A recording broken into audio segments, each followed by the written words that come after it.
समपितुसमनेयं शुद्धकायं सखायं सुखमजमनपायं मुक्त्युपायं विमायं नृहजमहममेजं ध्येयमाम्नायगेयं सदजमसदजेयं श्रीसहायं भजेयम् अञ्जनासूनुसान्निध्यात् विजयेन विराजितम्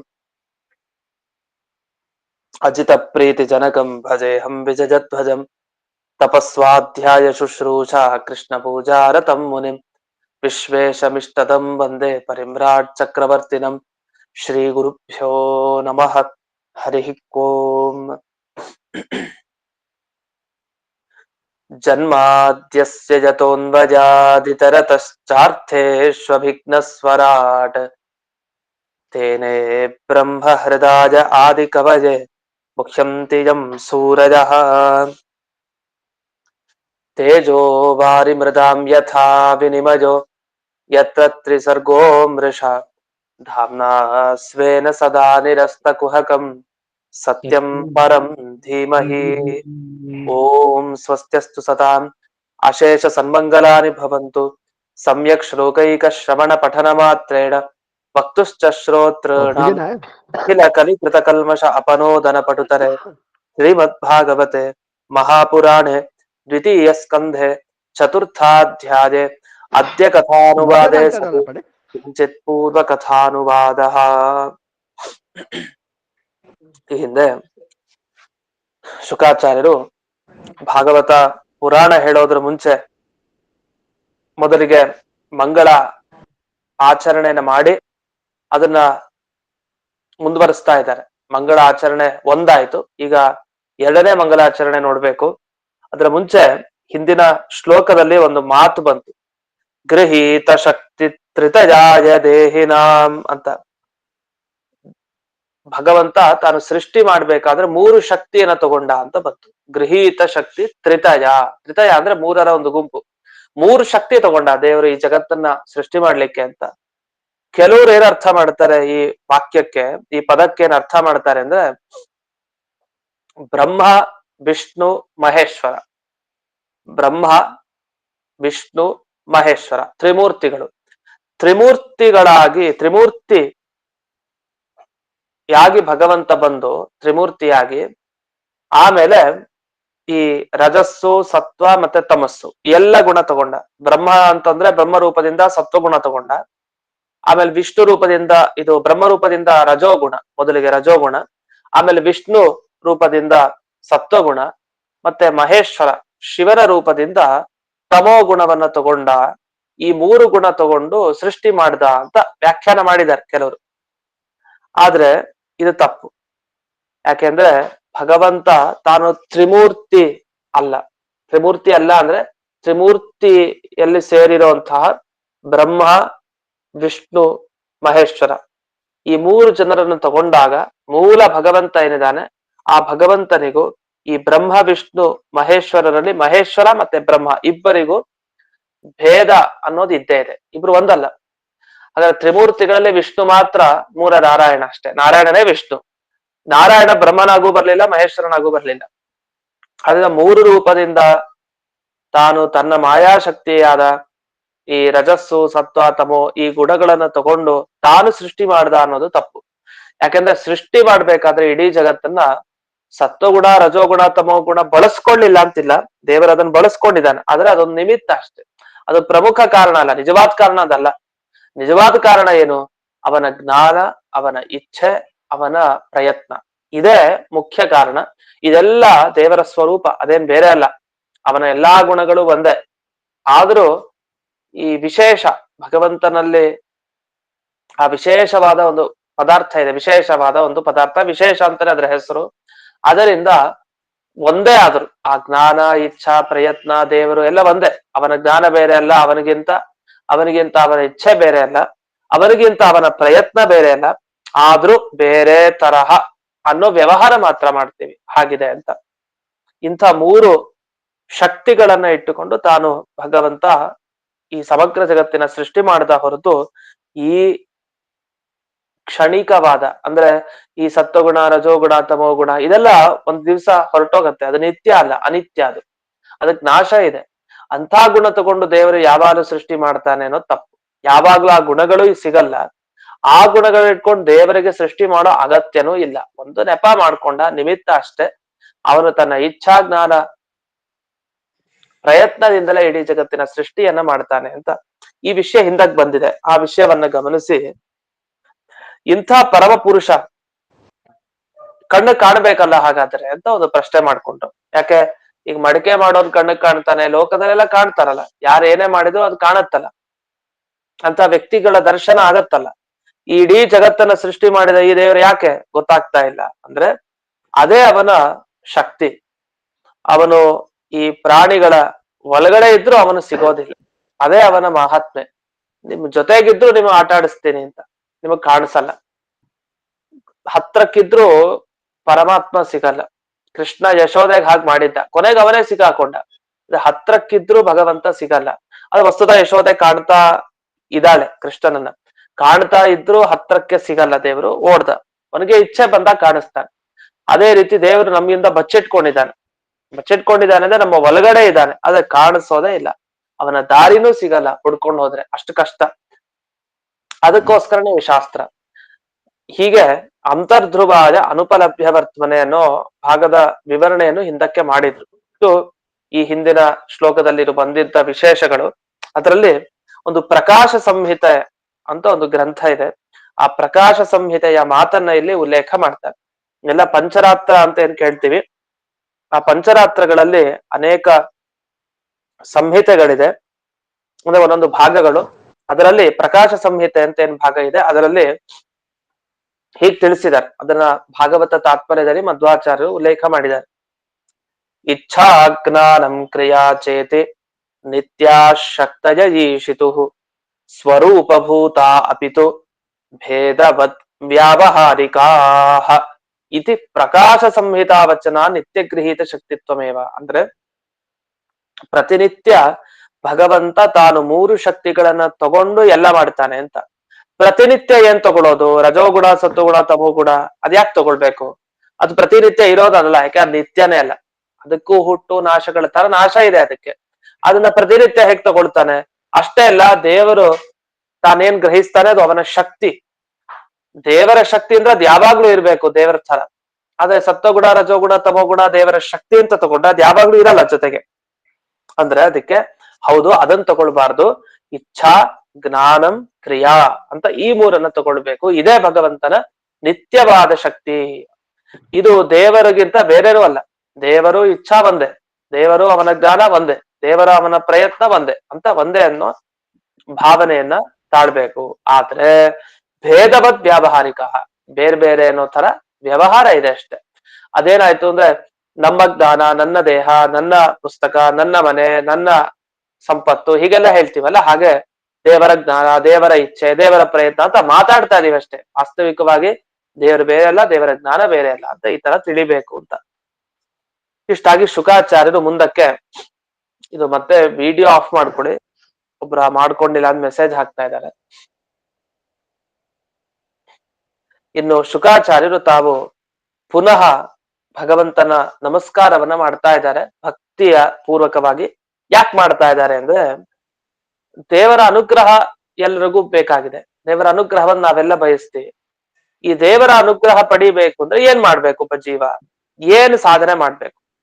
ಏನಿಲ್ಲ, ನೀವು ಭಕ್ತಿಯಿಂದ ಆಗಾಗ ದೇವರ ಮುಂದೆ ಹೋಗಿ ಬೀಳ್ತಾ ಇರಿ ಇಷ್ಟೇ. ಇದೇ ದೇವರ ಅನುಗ್ರಹಕ್ಕೆ ಕಾರಣ.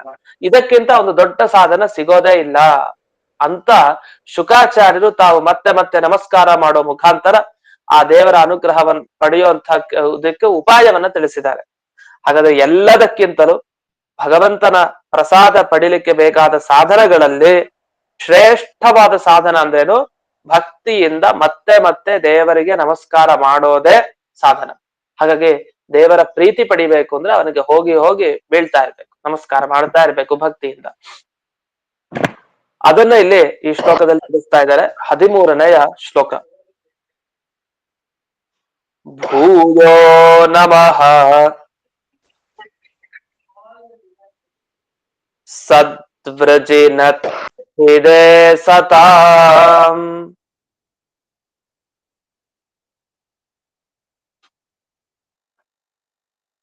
ಅಸಂಭವಾಯಾಖಿಲ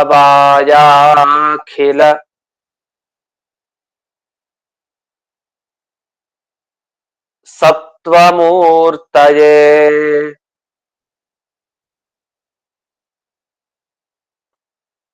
ಪುಂಸಾಂ ಪುನಃ ಪಾರಮ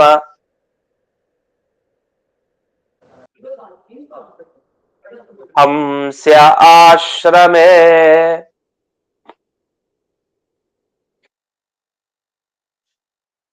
ವ್ಯವಸ್ಥಿತಾನಾಂ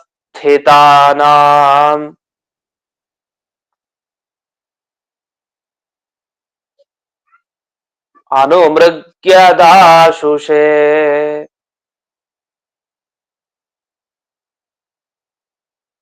ಭೂಯೋ ನಮಃ ಅಂತ ಮತ್ತೆ ಮತ್ತೆ ದೇವರಿಗೆ ನಮಸ್ಕಾರ ಅಂತ ಶುಕಾಚಾರ್ಯರು ಮಾಡ್ತಾ ಇದ್ದಾರೆ. ಯಾಕೆ ಆ ದೇವರಿಗೆ ನಮಸ್ಕಾರ ಅಂದ್ರೆ ದೇವರ ಬಗ್ಗೆ ಏನ್ ಗೊತ್ತಿದೆ ತಿಳ್ಕೊಳ್ಳಿ ಅಂತ ಶುಕಾಚಾರ್ಯ ತಿಳಿಸ್ತಾ ಹೋಗ್ತಾರೆ. ಸದ್ವೃಜಿನಚ್ಛಿದೆ, ದೇವರು ಇಂಥವ್ರ ದುಃಖ ಎಂದಿಗೂ ಕಳಿಯದೆ ಬಿಡಲ್ಲ, ಕಳೆದೇ ಕಳಿತಾನೆ. ಯಾವ ಕಾಲದಲ್ಲಿ ಅಂತ ಅವನಿಗೆ ಬಿಟ್ಟಿದ್ದು, ನೋಡ್ಕೊಂಡ್ ಕಳಿತಾನೆ. ಸಜ್ಜನರಿಗೆ ದುಃಖ ಆಯ್ತಾ, ಆ ದುಃಖವನ್ನ ಖಂಡಿತ ನಿರ್ಮೂಲ ಮಾಡ್ತಾನೆ ಭಗವಂತ. ಸಜ್ಜನರು ಅಂದ್ರೆ ಯಾರು ಅದಕ್ಕೆ ಬರೀತಾರೆ, ದೇವರಿಗೆ ಇಷ್ಟವಾದ ಕೆಲಸ ಏನಿದೆ ಅದನ್ನ ಮಾಡೋರೆ ಸಜ್ಜನರು ಅಷ್ಟೇ. ಸಜ್ಜನರ ಲಕ್ಷಣ ಇಷ್ಟೇ. ನಮನಾದಿ ಪ್ರಶಸ್ತ ಕರ್ತೃಣಾಮ್ ಅಂತ. ಈ ನವನಾದಿ ಒಳ್ಳೆಯ ಕರ್ಮಗಳನ್ನ ಮಾಡೋರು, ದೇವ್ರ ನಮಸ್ಕಾರ, ದೇವ್ರ ಪ್ರದಕ್ಷಿಣೆ, ಈಗ ದೇವರಿಗೆ ಯಾವ್ದು ಇಷ್ಟನೋ ಅಂತ ಕೆಲಸ ಮಾಡೋರೆಲ್ಲ ಸಜ್ಜನರು. ಅವರ ದುಃಖವನ್ನ ಕಳೀಬೇಕು ಅಂತ ಪರಮಾತ್ಮನಿದ್ದಾನೆ. ಆದ್ರಿಂದ ಅವನಿಗೆ ಒಂದು ಹೆಸರು ಸದ್ವೃಜಿನ ಛಿತ್ ಅಂತ ಅವನಿಗೆ ಹೆಸರು. ಸತ್ ಅಂದ್ರೆ ಸಜ್ಜನರು, ಅವರ ವೃಜಿನ ಅಂದ್ರೆ ದುಃಖ, ಅದನ್ನ ಛಿತ್ ಅಂದ್ರೆ ನಾಶ ಮಾಡೋದು. ಈಗ ಸದ್ವೃಜಿನ ಛಿದೇ ಭೂಯೋ ನಮಃ, ಸಜ್ಜನರ ದುಃಖಗಳನ್ನ ಕಳೆಯುವಂತ ನಿನಗೆ ಮತ್ತೆ ಮತ್ತೆ ನಮಸ್ಕಾರ ಅಂತ ಶುಕಾಚಾರ್ಯರು ಪ್ರಾರ್ಥನೆ ಮಾಡಿದ್ರು. ಅಷ್ಟೇ ಅಲ್ಲ, ಇನ್ನೊಂದು ಅವನ ಪ್ರತಿಜ್ಞೆ, ಅಸತಾಂ ಅಸಂಭವಾಯ. ಈ ಸಜ್ಜನರು ತಾವೇನಾದ್ರು ಸಾಧನೆ ಮಾಡ್ಬೇಕಾದ್ರೆ, ಪ್ರಶಸ್ತ ಕರ್ಮಗಳನ್ನ ಒಳ್ಳೆಯ ಕೆಲಸವನ್ನ ಮಾಡ್ಬೇಕಾದ್ರೆ ಈ ದೈತ್ಯರು ಬಿಡಲ್ಲ, ವಿಘ್ನ ಮಾಡ್ತಾರೆ. ಅದಕ್ಕೋಸ್ಕರ ಆ ದೈತ್ಯರನ್ನ ಇಲ್ಲ ಅಂತ ಮಾಡ್ಬೇಕು. ಹಾಗಾದ್ರೆ ಅದಕ್ಕೂ ಅವನು ಇರ್ತಾನೆ ಭಗವಂತ. ದೈತ್ಯರನ್ನ ಇಲ್ಲ ಅಂತ ಮಾಡ್ಲಿಕ್ಕೆ ಅವನಿಗೆ ಉತ್ಸುಕತೆ, ಬಂದ್ ಹಾಕಿ ಕೆಲಸ ಮಾಡ್ತಾನೆ, ದೈತ್ಯರ ನಾಶ ಮಾಡ್ತಾನೆ, ಸಜ್ಜನರ ದುಃಖ ಪರಿಹಾರ ಮಾಡಿ ಅವರ ಪ್ರಶಸ್ತವಾದ ಕರ್ಮಗಳನ್ನ ಮಾಡ್ಲಿಕ್ಕೆ ಅನುಕೂಲ ಮಾಡಿ ಕೊಡ್ತಾನೆ. ಇಷ್ಟೆಲ್ಲ ಆಗಿ ಅಖಿಲ ಸತ್ವಮೂರ್ತಯೇ ಅಂತ ಇನ್ನೊಂದು ಶಬ್ದ ಹಾಕ್ತಾರೆ. ಇದು ದೇವ್ರು ಹೇಗಿದ್ದಾನೆ ಅಂದ್ರೆ, ಅವನ ಇಡೀ ದೇಹ ಅದು ಗುಣವಾದ ದೇಹ, ಎಲ್ಲ ಗುಣಗಳೇ ಅಷ್ಟೇ. ಅವನ ದೇಹ ನೋಡ್ಲಿಕ್ಕೆ ಆಗಲ್ಲ. ಅವನ ದೇಹ ನೋಡ್ತಾ ಇದೀವಿ ಅಂದ್ರೆ ಜ್ಞಾನ ಆನಂದ ಈ ಗುಣಗಳನ್ನೇ ನೋಡ್ಬೇಕಷ್ಟೇ. ಅದ್ಬಿಟ್ಟು ಅವನ ದೇಹ ಅಂತ ಮತ್ತೊಂದು ಪ್ರತ್ಯೇಕ ಇಲ್ಲ, ಗುಣಗಳೇ ಅವನ ದೇಹ.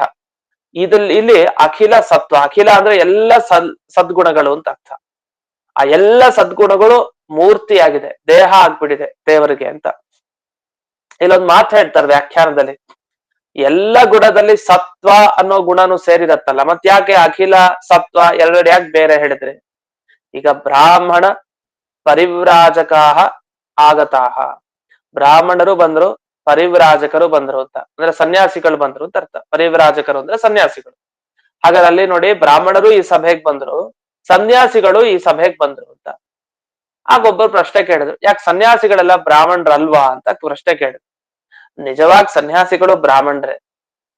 ಮತ್ ಹಾಗಾದ್ರೆ ಬ್ರಾಹ್ಮಣರು ಬಂದ್ರು ಸನ್ಯಾಸಿಗಳು ಬಂದ್ರು ಅಂತ ಪ್ರತ್ಯೇಕ ಯಾಕೆ ಹೇಳ್ತೀರಿ? ಹಾಗಲ್ಲ, ಅದು ಈಗ ಪರಿವ್ರಾಜಕ ಅಂತ ಹೇಳಾಗೋದು ಸನ್ಯಾಸಿಗಳು ಅಂತ, ಅವರಲ್ಲಿ ಎಲ್ಲಾ ಬ್ರಾಹ್ಮಣನ ಸೇರಿಸ್ಲಿಕ್ಕಲ್ಲ, ಅದಕ್ಕೆ ಪ್ರತ್ಯೇಕವಾಗಿ ಬ್ರಾಹ್ಮಣ ಅಂತ ಹೇಳಿದ್ವಿ ಅಂತ ಈಗೆಲ್ಲ ಸಮಾಧಾನ ಮಾಡ್ತಾರೆ. ಇನ್ನೊಂದು, ಸನ್ಯಾಸಿಗಳಲ್ಲಿ ಬಹಳ ವೈಶಿಷ್ಟ್ಯ, ಅದಕ್ಕೋಸ್ಕರ ಅವರನ್ನ ಸನ್ಯಾಸಿಗಳು ಬಂದ್ರು ಬ್ರಾಹ್ಮಣರು ಬಂದ್ರು ಅಂತ. ಹಾಗೆ ವಸಿಷ್ಠ ಬ್ರಾಹ್ಮಣ ನ್ಯಾಯ ಅಂತಾನು ಹೇಳ್ತಾರೆ ಶಾಸ್ತ್ರದಲ್ಲಿ. ಆ ಬ್ರಾಹ್ಮಣರೆಲ್ಲ ಬಂದ್ರು, ಈ ಕಡೆ ವಸಿಷ್ಠರು ಬಂದ್ರು ಅಂತ. ವಸಿಷ್ಠರು ಬ್ರಾಹ್ಮಣರಲ್ವಾ? ಅವರು ಬ್ರಾಹ್ಮಣರೇ. ವಸಿಷ್ಠರ ಮಹಾತ್ಮೆ ತಿಳಿಸ್ಲಿಕ್ಕೆ ಹಾಗೆ ಬೇರೆಯಾಗಿ ತಿಳಿಸಿ ಹೇಳ್ತಾರೆ, ಪ್ರತ್ಯೇಕವಾಗಿ ಅವರ ಹೆಸರನ್ನ ಹೇಳಿ ಕರೀತಾರೆ. ತುಂಬಾ ಮುಖ್ಯರಾದವರ ಹೆಸರು ಹೇಳ್ತಾರೆ ಸಭೆಗಳಲ್ಲಿ. ಇಲ್ಲ ಬೇರೆಯವ್ರು ಯಾಕೆ ಹೆಸರು ಹೇಳಿಕ್ ಹೋಗ್ತಾರೆ? ಯಾರು ಪ್ರಧಾನನೋ ಅವ್ರ ಹೆಸರು ಹೇಳಿ ಮುಕ್ತಾಯ ಮಾಡ್ತಾರೆ, ಇನ್ನೆಲ್ರು ಬನ್ನಿ ಅಂದ್ಬಿಡ್ತಾರೆ ಅಷ್ಟೇ. ಆ ತರ ಯಾಕೆ ಎಲ್ರಲ್ಲಿ ಅವರು ಸೇರ್ಲಿಲ್ವಾ ಹೆಸರು ಹೇಳ್ದವ್ರು? ಅವರು ಸೇರ್ತಾರೆ, ಅದೇ ಪ್ರಮುಖರು ಅನ್ನೊಂದು ದೃಷ್ಟಿಯಲ್ಲಿ ಇಟ್ಕೊಂಡು ಅವರವರ ಹೆಸರನ್ನ ಹೇಳಿ ಮುಕ್ತಾಯ ಮಾಡ್ತಾರೆ. ಮಿಕ್ಕಿದವರು ಅಂತ ಹೇಳಿ ಎಲ್ರನ್ನು ಅದ್ರಲ್ಲಿ ಸಂಗ್ರಹ ಮಾಡ್ಬಿಡ್ತಾರೆ. ಹಾಗೆ ಇಲ್ಲಿ ಅಖಿಲ ಸತ್ವ ಅಂತ ಎರಡು ಶಬ್ದ ಹಾಕಿದ್ದಾರೆ. ಸತ್ವ ಅನ್ನೋದು ಒಂದು ಗುಣನೇ, ಮತ್ ಅಖಿಲ ಅಂದ್ರೆ ಎಲ್ಲ ಅಂತ ಅರ್ಥ. ಎಲ್ಲದರಲ್ಲಿ ಸತ್ವನು ಸೇರ್ಕೊಂಡಿದೆ. ಮತ್ತೇನ್ ಪ್ರತ್ಯೇಕವಾಗಿ ಹೇಳೋದು ಅಂದ್ರೆ ಅದು ಅಖಿಲ ಅಂತ ಹೇಳ್ಬಿಡಿದ್ದಾರೆ, ಸತ್ವ ಅಂತ ಹೇಳಿದ್ದಾರೆ, ಅಲ್ಲೊಂದು ವೈಶಿಷ್ಟ್ಯ ತೋರಿಸ್ಬೇಕು. ಏನ್ ವೈಶಿಷ್ಟ್ಯ? ಸತ್ವ ಅಂದ್ರೆ ಏನು ಹಾಗಾದ್ರೆ?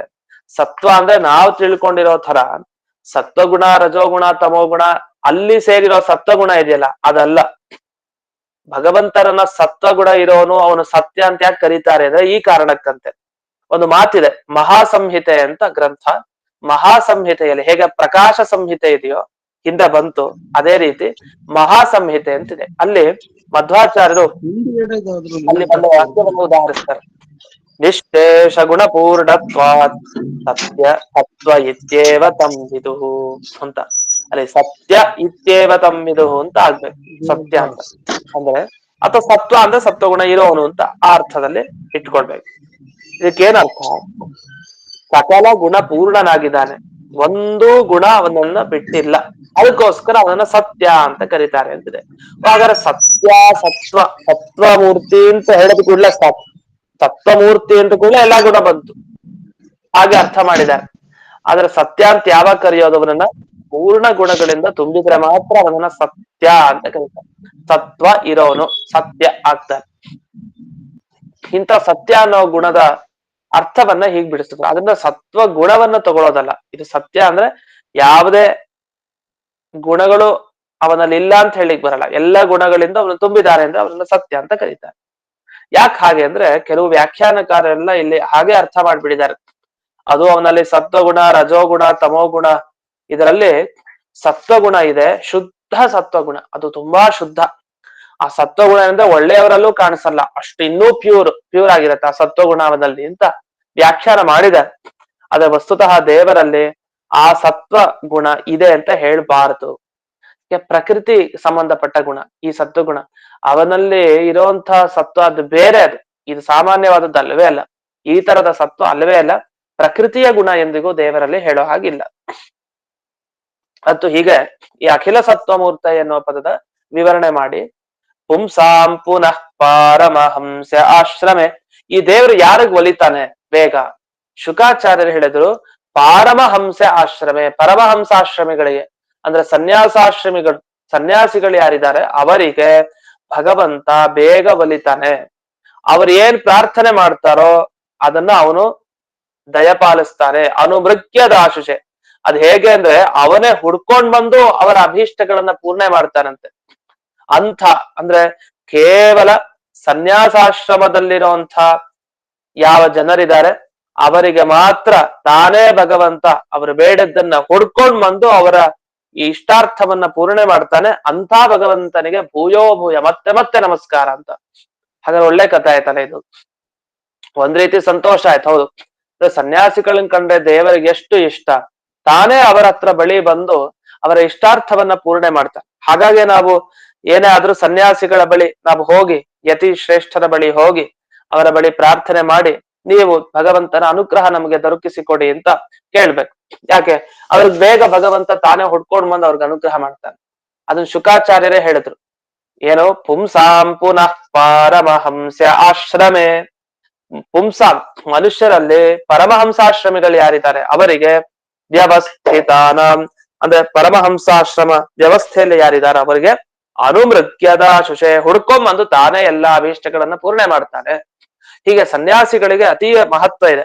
ಆ ಮಹತ್ವವನ್ನೇ ತಿಳಿಸಿದ್ರು.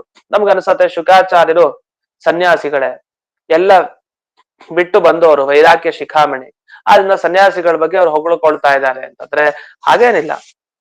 ನಿಜವಾಗಿ ಯಾಕೆ ಈ ಪರಮಹಂಸ ಆಶ್ರಮದಲ್ಲಿರೋರ್ ಕಂಡ್ರೆ ದೇವರಿಗೆ ಇಷ್ಟ ಅಂದ್ರೆ, ಅವ್ರು ಯಾವಾಗ್ಲೂ ಅವರ ವ್ಯವಸ್ಥೆ ಹೇಗಿರುತ್ತೆ ಸನ್ಯಾಸಿಗಳದು ಅದನ್ನ ಇಲ್ಲಿ ಉಲ್ಲೇಖ ಮಾಡ್ತಾರೆ. ಯಾದುಪತ್ಯದಲ್ಲಿ ವಿವರಣೆ ಮಾಡಿದ್ದಾರೆ. ಸನ್ಯಾಸ ಧರ್ಮ ಹೊಂದಿರೋದು ಅಂದ್ರೆ ಏನರ್ಥ? ವಿಷ್ಣುಂ ಉದ್ದೇಶ್ಯೈವ ಕ್ರಿಯಮಾಣ ಸ್ವ ಆಶ್ರಮ ಧರ್ಮವತಾಂ, ಅಂದ್ರೆ ಅವ್ರು ಮಾಡೋ ಪ್ರತಿ ಕೆಲಸ ಅದು ದೇವರ ಪ್ರೀತಿಗಾಗಿ ಅಂತ ವಿಷ್ಣುವನ್ನ ಉದ್ದೇಶಿಸಿಕೊಂಡೇ ಅವರು ತಾವು ತಮ್ಮ ಆಶ್ರಮದ ಧರ್ಮಗಳನ್ನ ಪಾಲನೆ ಮಾಡ್ತಾರೆ. ಅವರು ನನಗೆ ಈ ಧನ ಕನಕಾದಿ ಸಂಪತ್ತು ನನಗ್ ಬರ್ಲಿ, ಅದ್ ಸಿಗ್ಲಿ ಇದ್ ಸಿಗ್ಲಿ ನನಗೆ ಅಂತ ಯಾರು ಸನ್ಯಾಸಿಗಳು ತಾವು ಈ ಸಂಕಲ್ಪ ಮಾಡ್ಕೊಂಡು ಕೂತಿರಲ್ಲ, ಸಂಕಲ್ಪ ಮಾಡಿ ಪೂಜೆ ಮಾಡಲ್ಲ. ವಿಷ್ಣು ಪ್ರೀತಿಗೋಸ್ಕರ ಪೂಜೆ, ವಿಷ್ಣು ಪ್ರೀತಿಗಾಗಿ ಈ ಪಾಠ, ವಿಷ್ಣು ಪ್ರೀತಿಗಾಗಿ ಈ ಪ್ರವಚನ, ಎಲ್ಲ ನಾರಾಯಣ ನಾರಾಯಣ ನಾರಾಯಣನಿಗೆ ಪ್ರೀತಿ ಆಗ್ಲಿ, ಭಗವತ್ ಪ್ರೀತಿಗೆ ಅಂತ ಸನ್ಯಾಸಿಗಳು ತಾವು ಪ್ರತಿ ಕರ್ಮಗಳನ್ನ ಆ ದೃಷ್ಟಿಯಿಂದ ಮಾಡ್ತಾ ಇರ್ತಾರೆ. ಇಷ್ಟು ಮಾಡೋದ್ರಿಂದ ದೇವರು ಪ್ರೀತನಾಗಿ ಬೇಗ ಓಡ್ ಬಂದು ಅವ್ರಿಗೆ ಅನುಗ್ರಹ ಮಾಡ್ತಾನೆ. ಆದ್ರೆ ಗೃಹಸ್ಥರು ಇವರೆಲ್ಲ ಏನ್ ಮಾಡ್ತಾರೆ, ಬೇರೆ ಬೇರೆ ಫಲಕ್ಕೋಸ್ಕರ ಭಗವಂತನ ಆರಾಧನೆ ಮಾಡ್ತಾರೆ. ನನಗೆ ಈ ಫಲ ಬೇಕು, ಅದಕ್ಕೆ ದೇವರ ಆರಾಧನೆ, ಈ ಫಲ ಬೇಕು, ಅದಕ್ಕೆ ಈ ಹೋಮ ಅಂತ ಬೇರೆ ಬೇರೆ ಫಲದ ದೃಷ್ಟಿಯಿಂದ ದೇವರ ಆರಾಧನೆ ನಡೆಯುತ್ತೆ. ಕೇವಲ ದೇವರನ್ನ ಉದ್ದೇಶಿಸಿಕೊಂಡು ಅವರು ತಮ್ಮ ಧರ್ಮವನ್ನ ಪಾಲನೆ ಮಾಡಲ್ಲ ಬೇರೆ ಆಶ್ರಮದವರು. ಆದ್ರೆ ಸನ್ಯಾಸಿಗಳು ಹಾಗಲ್ಲ. ಹಾಗಾಗಿ ಸನ್ಯಾಸಿ ಆಶ್ರಮದವರ ಮೇಲೆ ಭಗವಂತನಿಗೆ ತುಂಬಾ ಪ್ರೀತಿ. ಅದರಿಂದ ಅವರವರ ಯೋಗ್ಯತಾನುಸಾರಿಯಾಗಿ ತಾನೇ ಅವರಿಗೆ ಬೇಕಾದ ಆನಂದ ಕೊಡ್ತಾನೆ ಅಂತ. ನಿಜವಾಗಿ ಇಲ್ಲೇನರ್ಥ ಅಂದ್ರೆ, ಸನ್ಯಾಸ ದೀಕ್ಷೆಯನ್ನ ಹೊತ್ತವರಿಗೆ ನಿಜವಾದ ಆನಂದವನ್ನೇ ಕೊಡ್ತಾನಂತೆ ತಾನು ಬಂದು, ಅಂದ್ರೆ ಮೋಕ್ಷಾನಂದ.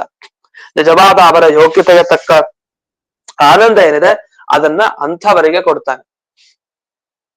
ಇದ್ರ ಜೊತೆಗೆ ಒಂದು ಪ್ರಶ್ನೆ ಮಾಡ್ಕೊಂತಾರೆ, ಅದಕ್ಕೆ ಮುಂದಿನ ಶ್ಲೋಕದಲ್ಲಿ ಉತ್ತರ ಇದೆ. ಏನ್ ಪ್ರಶ್ನೆ ಅಂದ್ರೆ, ನೀವು ಬರೀ ಸನ್ಯಾಸಿಗಳಿಗೆ ದೇವ್ರು ಹೀಗ ವಿಶೇಷ ಅನುಗ್ರಹ ಮಾಡೋದಿದ್ರೆ ಮತ್ತೆ ಗೃಹಸ್ಥರಿಗೆ, ಮತ್ತೆ ವಾನಪ್ರಸ್ಥರಿಗೆ, ಬ್ರಹ್ಮಚಾರಿಗಳಿಗೆ ಅವ್ರ ಕಥೆ ಏನ್ ಮತ್ತೆ? ಬರೀ ಸನ್ಯಾಸಿಗಳಿಗೆ ವಿಶೇಷ ಅನುಗ್ರಹ ಮಾಡ್ತಾನೆ ದೇವರು, ಮೋಕ್ಷ ಅವ್ರಿಗೆ ನೀಡ್ತಾನೆ, ಮತ್ ನಾವು ಎಲ್ಲ ಹಾಗಾದ್ರೆ ಯಾರ್ಯಾರು ಗೃಹಸ್ಥರು, ಬ್ರಹ್ಮಚಾರಿಗಳು, ವಾನಪ್ರಸ್ಥರು ಇವರೆಲ್ಲ ಹಾಗಾದ್ರೆ ಸನ್ಯಾಸ ಸ್ವೀಕಾರ ಮಾಡ್ಬೇಕಷ್ಟೇ, ಅದಿಲ್ದ ಗತಿನೇ ಇಲ್ಲ. ಮತ್ ಹಾಗಾದ್ರೆ ಸ್ತ್ರೀಯರಿಗೆಲ್ಲ ಹೇಗೆ? ಹೀಗೆ ಅನ್ನೋದೇ ಪ್ರಶ್ನೆ ಶುರು ಆಗತ್ತೆ. ಮತ್ತೆ ಈ ಸನ್ಯಾಸಾಶ್ರಮದವ್ರಿಗೆ ಮಾತ್ರ ನೀವು ಮೋಕ್ಷ ಕೊಡ್ತಾನೆ ಭಗವಂತ, ಅವನಾಗೆ ಹುಡ್ಕೊಂಡ್ ಬಂದು ಅಂದ್ರೆ ಇದನ್ನ ಹೇಗ್ ಕೊಡ್ಸೋದು ಅಂತ ಒಂದು ಪ್ರಶ್ನೆ ಉಳ್ಕೊಳತ್ತೆ. ಆ ಪ್ರಶ್ನೆಗೆ ಮುಂದೆ ಉತ್ತರ ಕೊಡ್ತಾರೆ. ಅದ್ರ ಮುಂಚೆ ಇನ್ನೊಂದು ಪ್ರಶ್ನೆ ಇದೆ ಶ್ಲೋಕದಲ್ಲಿ. ಅಖಿಲ ಸತ್ವಮೂರ್ತಿ ಅಂತ ಹಾಕಿದ್ದಾರೆ. ಅಖಿಲ ಸತ್ವಮೂರ್ತಿ ಅನ್ನೋದಕ್ಕೆ ಏನ್ ಅರ್ಥ ಮಾಡ್ಬಿಟ್ರು ಅಂದ್ರೆ ಕೆಲವರು, ಅಖಿಲ ಸತ್ವ ಅಂದ್ರೆ ಎಲ್ಲಾ ಪ್ರಾಣಿಗಳು ಅಂತ ಅರ್ಥ ಮಾಡಿದ್ರು. ಎಲ್ಲಾ ಪ್ರಾಣಿ, ಸತ್ವ ಅಂದ್ರೆ ಬದುಕಿರೋ ಎಲ್ಲಾ ಪ್ರಾಣಿ, ಎಲ್ಲ ಪ್ರಾಣಿಗಳೇ ದೇವರಷ್ಟೇ, ಚರಾಚರ ಸಮಸ್ತ ಪ್ರಪಂಚ ಬೇರೆ ಅಲ್ಲ, ದೇವ್ರು ಬೇರೆ ಅಲ್ಲ ಅಂತ ಅರ್ಥ ಮಾಡ್ಬಿಟ್ರು. ಆದ್ರೆ ಈ ತರ ಅರ್ಥ ಮಾಡೋದು ತಪ್ಪು, ಇದ್ ಹೀಗಲ್ಲ ಅಂತ ತಿಳಿಸ್ಲಿಕ್ಕೇನೆ ಮಹಾಸಂಹಿತಾ ವಚನ ಆ ಮಾತನ್ನ ಹೇಳಿ ಆ ಸತ್ವ ಅನ್ನೋದಕ್ಕೆ ಬೇರೆನೆ ಅರ್ಥ ಅಂತ ತಿಳಿಸ್ಕೊಟ್ರು. ಅಷ್ಟೇ ಇಲ್ಲ, ಅಖಿಲ ಸತ್ವ ಮೂರ್ತಿ ಅಂದ್ರೆ ಪೂರ್ಣ ಸಾಧು ಸ್ವಭಾವ ಅಂತೆ ದೇವರದು. ಬಹಳ ಸಾತ್ವಿಕ ಸ್ವಭಾವ ಪೂರ್ಣವಾಗಿದೆ ಅವನಲ್ಲಿ. ಅದಕ್ಕೋಸ್ಕರನೇ ಅವನಿಗೆ ಅಖಿಲ ಸತ್ವ ಮೂರ್ತಿ ಅಂತ ಕರೀತಾರೆ. ಹೀಗೆ ಈ ಶ್ಲೋಕಗಳ ಅರ್ಥ. ಇಷ್ಟ ಆದ್ಮೇಲೆ ಮುಂದೆ ಆ ಪ್ರಶ್ನೆ ಮಾಡ್ಕೊಂಡಿದ್ದಕ್ಕೆ ಉತ್ತರ ಹೇಳ್ಬೇಕೀಗ. ಏನ್ ಪ್ರಶ್ನೆ ಮಾಡ್ಕೊಂಡ್ರು? ಈಗ ನೀವು ಸನ್ಯಾಸಿಗಳಿಗೆ ಮಾತ್ರ ದೇವರು ಬಂದು ಮೋಕ್ಷ ಕೊಡ್ತಾನೆ, ಅವರ ಅಭೀಷ್ಟವನ್ನ ಮಾತ್ರ ಪೂರ್ಣೆ ಮಾಡ್ತಾನೆ ಅಂತ ಹೇಳೋದಿದ್ರೆ, ಈಗ ತಮೇವಂ ವಿದ್ವಾನ್ ಅಮೃತ ಇಹ ಭವತಿ ನಾಣ್ಯ ಪಂಥ ವಿದ್ಯತೆ ಅಯನಾಯ ಅಂತ ಒಂದ್ ಮಾತಿದೆ. ಯಾರು ಅಪರೋಕ್ಷ ಜ್ಞಾನಿನೋ ಅವನಿಗೆ ಮೋಕ್ಷ ಸಿಗತ್ತೆ, ದೇವರ ಅನುಗ್ರಹ ಮಾಡ್ತಾನೆ, ಬೇರೆ ದಾರಿ ಇಲ್ಲ, ದೇವರ ಅನುಗ್ರಹ ಆದ್ರೆ ಮಾತ್ರ ಅವನಿಗೆ ಮೋಕ್ಷ ಸಿಗತ್ತೆ ಅಂತ ಅಲ್ಲೇನ್ ಸನ್ಯಾಸಿಗಳ ಬಗ್ಗೆ ಹೇಳಲಿಲ್ಲ, ಸಾಮಾನ್ಯವಾಗಿ ಜ್ಞಾನಿಗಳ ಬಗ್ಗೆ ಹೇಳಿದ್ದಾರೆ. ತಮೇವಂ ವಿದ್ವಾನ್, ಯಾರ್ಯಾರು ಅಪರೋಕ್ಷ ಜ್ಞಾನ ಪಡೆದಿರೋ ವಿದ್ವಾಂಸರಿದ್ದಾರೆ ಅಂಥ ವಿದ್ವಾಂಸನಿಗೆ ಅಮೃತ ಮೋಕ್ಷ ಸಿಗುತ್ತೆ. ಯಾವಾಗ? ಭಗವಂತನ ಪ್ರಸಾದ ಆದ್ರೆ ಮಾತ್ರ, ಇನ್ ಬೇರೆ ದಾರಿ ಇಲ್ಲ. ಮೋಕ್ಷ ಸಿಗ್ಬೇಕು ದೇವರ ಪ್ರಸಾದ ಇಲ್ಲದೆ ಆಗಲ್ಲ ಅಂತ. ಅಲ್ಲಿ ಏನ್ ಹೇಳಿದ್ರು? ಸರಿ ಸನ್ಯಾಸಿಗಳಿಗೆ ಮಾತ್ರ ಮೋಕ್ಷ ಸಿಗತ್ತೆ ಅಂತ ಹೇಳಿದ್ರ?